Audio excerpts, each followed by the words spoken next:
Hi everyone, कैसे हो आप सब। स्वागत है आपका अपने चैनल टीचिंग विद बानी में। फ्रेंड, जैसा कि आपको पता है, रोज़ शाम 8 बजे हमारे चैनल पर हिंदी की क्लास होती है। उसके अकॉर्डिंग अपनी आज की क्लास को स्टार्ट करेंगे। आज को जो क्लास है वो रचनाओं से है। पेपर में जो बार बार रचनाएँ पूछी जाती है और हमसे छोटी सी गलती हो जाती है कि हमसे रचनाएँ गलत हो जाती है, क्योंकि हम सब याद कर लेते हैं रचना ज़्यादातर गलतियाँ होती हैं। तो आज की क्लास के बाद आपकी रचनाओं से कोई भी गलती नहीं होगी। तो चलिए वीडियो को स्टार्ट करते हैं। सबसे पहले हम जानेंगे जयशंकर प्रसाद की प्रमुख रचनाएं। तो जयशंकर प्रसाद की कौन सी प्रमुख रचनाएं हैं? प्रेम पथिक, तितली, कंकाल, इरावती। बचपन में बहुत पढ़ी है तितली, कंकाल, इरावती, झरना और आंसू। किसकी रचना है? जयशंकर प्रसाद की। ये तो हमें याद है, लेकिन प्रेम पथिक किसकी रचना है? ये पेपर में बहुत बार पूछी गई है कि प्रेम पथिक किसकी रचना है। तो आपको याद रखना, ये जयशंकर प्रसाद जी की रचना है। ध्रुव स्वामी, चंद्रगुप्त, स्कंदगुप्त। अब चंद्रगुप्त स्कंदगुप्त आप पढ़ोगे ना तो ये देखो गुप्त गुप्त आ रहे हैं, तो ये हमें पढ़ने में आसानी होगी। पथिक बहुत पूछी जाती है कि पथिक किसकी रचना है, तो आपको याद रखना ये जयशंकर प्रसाद जी की रचना है। आकाशदीप, छाया, आंधी, इंद्रजाल, जन्मेज का नागयज्ञ और कामायनी। इसमें जो जन्मेज का नागयज्ञ है ये भी पेपर में बहुत ज़्यादा पूछी जाने वाली रचना है, और कामायनी तो मोस्ट इम्पॉर्टेंट है, अक्सर का पेपर में पूछ ही देते हैं। कामायनी किसकी रचना है? तो जयशंकर प्रसाद की। ये जो 16 रचनाएं हैं ये सभी एग्जाम में बार बार पूछी गई है, तो आप 16 रचनाओं को याद जरूर कर लेना। अब हम जानेंगे मुंशी प्रेमचंद की प्रमुख रचनाएं जो पेपर में इतने बार रिपीट हुई हैं। गोदान, गबन। गोदान गबन बचपन में याद करी थी, प्रेमचंद की रचनाएं गोदान गबन। लेकिन रंगभूमि, कर्मभूमि, कायाकल्प, सेवा सदन और प्रेमाश्रय, ये 7 रचनाएं जो प्रेमचंद की हैं ये पेपर में बहुत बार रिपीट हुई है और मोस्ट इम्पॉर्टेंट है। जिसमें सबसे ज़्यादा इम्पोर्टेंट है कर्मभूमि, सेवा सदन और कायाकल्प। ये पेपर में बहुत पूछी जाने वाली रचनाएं, ये भी पेपर में पूछी गई हैं, लेकिन मोस्ट इम्पॉर्टेंट कहेंगे तो ये 3 रचनाएं बहुत ज़्यादा इम्पॉर्टेंट है। आज की क्लास में हम वही रचनाएं आपको पढ़ा रहे हैं जो पेपर में बहुत बार रिपीट हुई हैं। अब हम जानेंगे मलिक मोहम्मद की जायसी की प्रमुख रचनाएं। पद्मावत, कहनामा, आखिरी कलाम, चित्रलेखा। ये 4 रचनाएं हैं जो पेपर में बहुत ज़्यादा पूछी जाएंगी। अगर मलिक मोहम्मद जायसी की रचना पूछी जाएगी तो इन 4 में से एक ज़रूर आपसे पूछेगा कि ये रचना किसकी है। 4 में से एक ये दे देगा, 3 कोई और ऑप्शन दे देगा और आपसे पूछेगा मलिक मोहम्मद जायसी की रचना बता। तो आपको याद रखना ये चारों रचनाओं के बारे में। अब हम जानेंगे रामचंद्र शुक्ल की प्रमुख रचनाएं, मोस्ट इम्पॉर्टेंट, चिंतामणि और रसमीमांस। ये पेपर में इतनी पूछी गई हैं। चिंतामणि किसकी रचना है? रामचंद्र शुक्ल की। रसमीमांस किसकी है? रामचंद्र शुक्ल की। मैंने काफ़ी बार अपने टेस्ट में भी आपको कराई। अगर आप डेली मेरा टेस्ट देते हो तो आपको पता होगा ये रचनाएं के बारे में मैंने काफ़ी बार क्वेश्चन आपको करवाए हैं। अब हम जानेंगे गोस्वामी तुलसीदास की प्रमुख रचनाएं। दोस्तों, उससे पहले आपसे एक रिक्वेस्ट ज़रूर करूँगी, अगर आपको मेरी मेहनत पसंद आती है तो प्लीज़ वीडियो को लाइक, चैनल को सब्सक्राइब और अपने दोस्तों के साथ इस वीडियो को शेयर ज़रूर किया कीजिए। मैं आपके लिए इतनी मेहनत करके क्लास लाती हूँ, तो बस आपसे यही उम्मीद करूँगी कि आप प्यारा सा कमेंट करोगे कि आपको क्लास कैसी लगती है, और लाइक शेयर सब्सक्राइब ज़रूर किया कीजिए। अब जानेंगे रामचरितमानस के बारे में। पेपर में की बहुत ज़्यादा पूछी जाने वाली रचना रामचरितमानस। अब रामचरितमानस विनय पत्रिका, दोहावली, कवितावली, गीतावली, वैराग्य संदीपनी, पार्वती मंगल, जानकी मंगल। ये गोस्वामी तुलसीदास की वो रचनाएं हैं जो पेपर में बहुत बार पूछी गई हैं। इसमें सबसे ज़्यादा इम्पोर्टेंट है वैराग्य संदीपनी। अब आप कहोगे जानकी मंगल भी इम्पोर्टेंट है। जानकी मंगल इम्पोर्टेंट है, लेकिन पेपर में एग्जामिनर ऐसा ही क्वेश्चन रखता है जो ज़्यादा हमने सुना नहीं होता है और हमें उस टाइम लगता है आउट ऑफ सिलेबस है, वो यही क्वेश्चन होते हैं। वैराग्य संदीपनी, पार्वती मंगल, विनय पत्रिका, ये 3 रचनाएं, और रामचरितमानस तो है ही इम्पोर्टेंट। ये 4 रचनाएं हैं जो पेपर में बहुत ज़्यादा पूछी जाती हैं। बाकी ये 7 जो 8 रचनाएं हैं ये सभी इम्पोर्टेंट हैं, लेकिन मैं सबसे ज़्यादा इम्पोर्टेंट की बात करेंगे तो ये 4 रचनाएं हैं। अब हम जानेंगे विष्णु शर्मा की प्रमुख रचना। जो विष्णु शर्मा, इनकी बस एक ही रचना है जो पेपर में काफ़ी बार पूछी गई है, पंचतंत्र। पेपर में डायरेक्ट पूछा जाता है पंचतंत्र किसकी रचना है? तो विष्णु शर्मा की। अब हम जानेंगे अयोध्या सिंह उपाध्याय हरिओद की प्रमुख रचनाएं। अध खिला फूल, प्रिय प्रभात, पदम प्रसून, रस कलश, वैदेही वनवास। आपने अगर मेरी क्लास देखते हो, आपसे मैं रिक्वेस्ट करूँगी कि आप मेरा डेली मॉक टेस्ट ज़रूर दिया कीजिए। उधर से पहली बार बहुत क्वेश्चन तैयार हो जाते हैं। अगर डेली क्लास दे रहे हो, 10 मिनट की मेरी क्लास आती है, उसमें 20 क्वेश्चन आपको डेली करवाते हैं। अगर आप डेली क्लास देख रहे हो तो मैं आपको गारंटी दे सकती हूँ, आप हिंदी की कहीं और से भी तैयारी नहीं करोगे, आपको कोई कोर्स लेने की ज़रूरत नहीं है। मैं अपने चैनल पर खुद आपको इतनी अच्छी तैयारी करवा दूँगी कि आपको किसी की ज़रूरत नहीं पड़ेगी। आपको क्या करना, आपको डेली क्लास अटेंड करनी है। अगर आप क्लास ही अटेंड नहीं करोगे तो देखो मैं कुछ नहीं कर सकती हूँ, तो आप क्लास ज़रूर अटेंड किया कीजिए। अब क्या, पेपर में बहुत ज़्यादा पूछी जाने वाली हरियोध की रचना अधखिला फूल, जो मोस्ट इम्पॉर्टेंट है, वैदेही वनवास। ये भी बहुत पूछते हैं कि वैदेही वनवास किसकी रचना है, वो है अयोध्या सिंह उपाध्याय हरियोध की।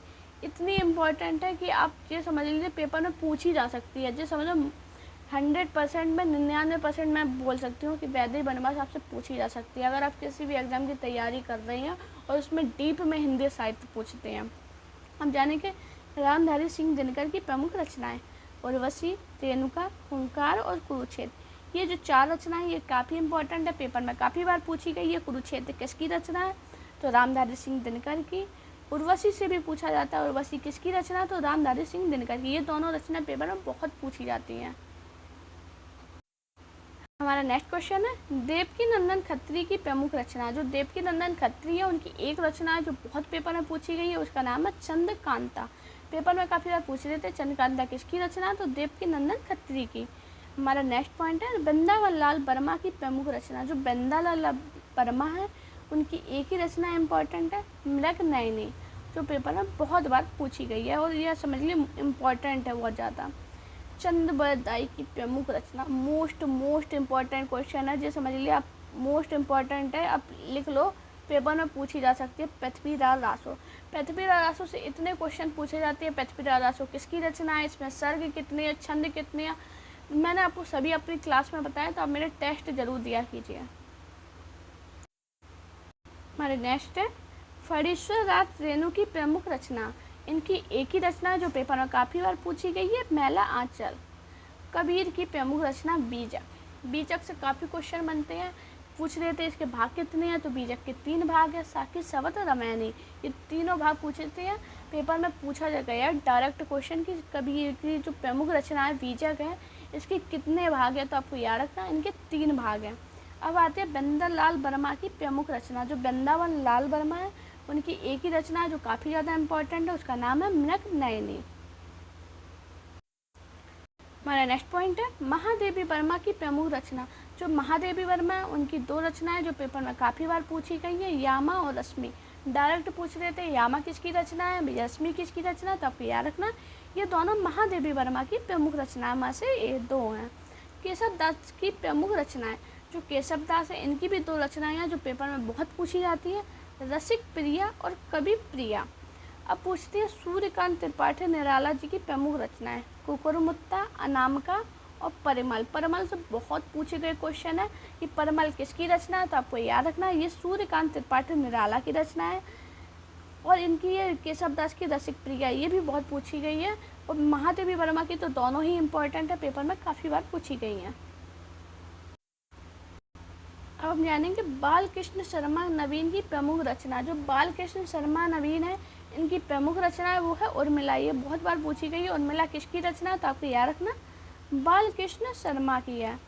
यशपाल जी की प्रमुख रचना, जो यशपाल है उनकी ये रचना बहुत इंपॉर्टेंट है, दादा कामरेड और झूठा सच। पेपर में दोनों रचनाएं पेपर में इतनी पूछी गई हैं, आप ये समझ लीजिए पेपर में इम्पॉर्टेंट है। अगर आप किसी भी एग्जाम में हिंदी टीप में आती है तो ये इम्पॉर्टेंट है। सुमित्रा कुमारी चौहान की रचना, झांसी की रानी, मुकुल, बिखरे मोती, त्रिधारा। इनमें सुमित्रा कुमारी चौहान की बिखरे मोती काफ़ी इंपॉर्टेंट रचना है। बाकी ये तीनों पूछी गई हैं पेपर में, लेकिन बिखरे मोती मोस्ट इम्पॉर्टेंट है। अब हम जानेंगे सूरदास की प्रमुख रचनाएं। सूरदास की काफ़ी रचनाएं इंपॉर्टेंट है, जिसमें मोस्ट इम्पॉर्टेंट की बात करें तो सूरसागर, सूर पचीसी, सूरसावली और साहित्य लहरी। अच्छा, सूरदास में आप ये भी ट्रिक लगा सकते हैं, सूरदास और सा, इनकी ज़्यादातर रचनाएं ऐसी हैं, सूरदास से सा से ही हैं।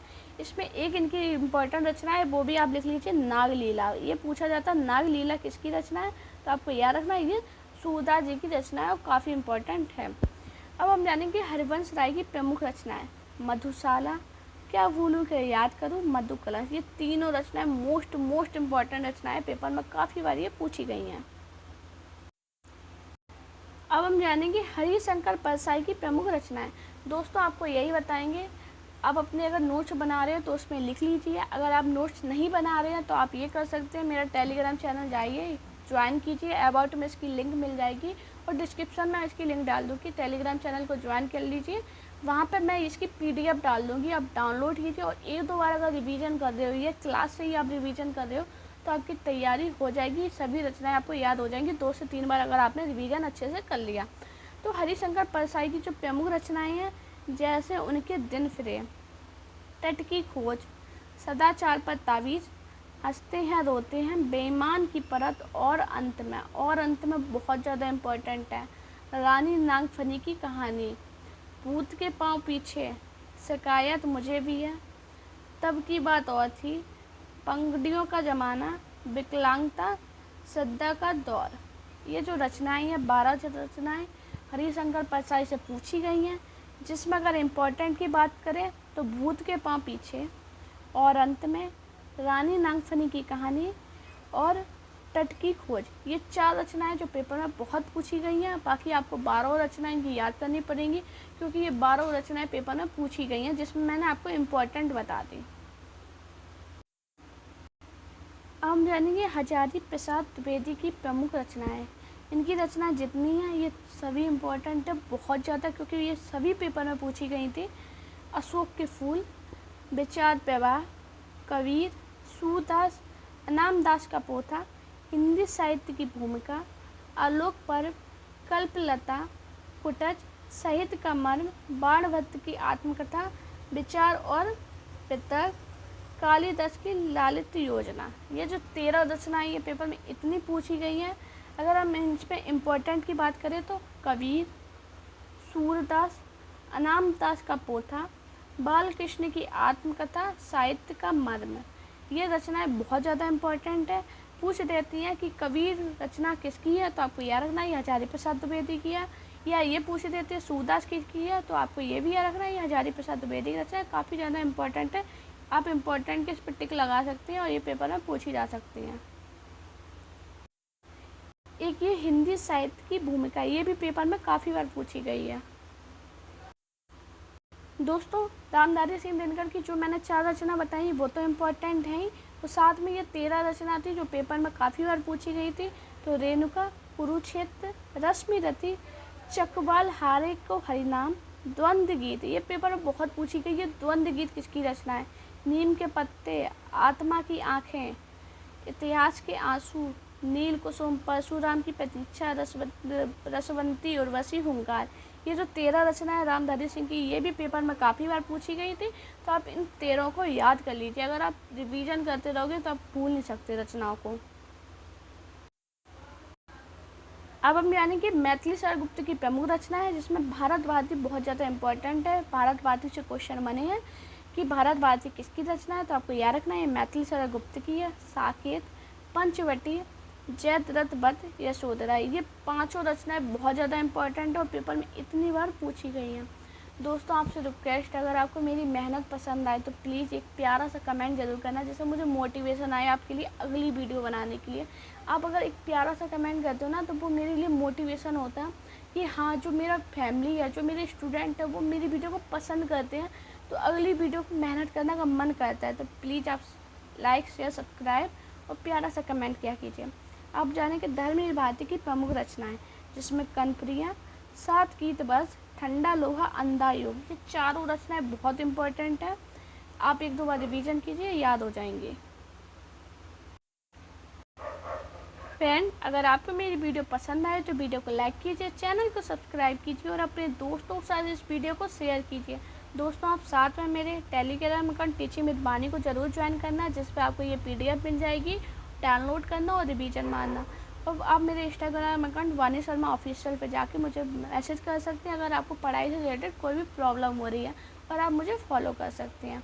दोस्तों अपना प्यार और सपोर्ट चैनल पर प्लीज़ बनाए रखिए प्लीज़। और आपसे एक रिक्वेस्ट करूँगी, आप लोग मुझे कमेंट में ये ज़रूर बताना आप किस एग्ज़ाम की तैयारी कर रही हो। जिससे मैं आपके लिए अगली वीडियो बनाऊं तो मैं उस टॉपिक को सिलेबस के हिसाब से वीडियो बना सकूं। तो प्लीज़ ज़रूर कमेंट में सभी लोग बताना। दोस्तों अपना प्यार और सपोर्ट चैनल पर बनाए रखिए। Thank you guys watching this video.